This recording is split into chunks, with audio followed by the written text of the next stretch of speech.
Kepolisian Makassar, Sulawesi Selatan melarang warga menggelar sahur on the road selama bulan suci Ramadan 1445 Hijriah.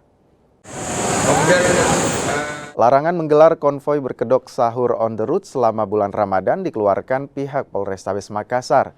Selain untuk menjaga kekhusyuan beribadah di bulan Ramadan, imbauan ini juga dibuat untuk mewujudkan rasa aman dan ketertiban masyarakat. Apalagi sahur on the road kadang menimbulkan gesekan antar warga.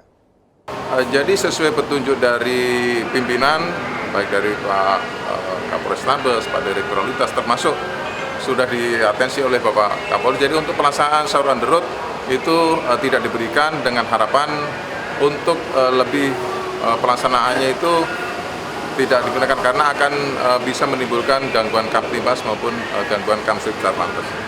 Berarti dalam artian mereka dilarang untuk melakukan sahur on the road?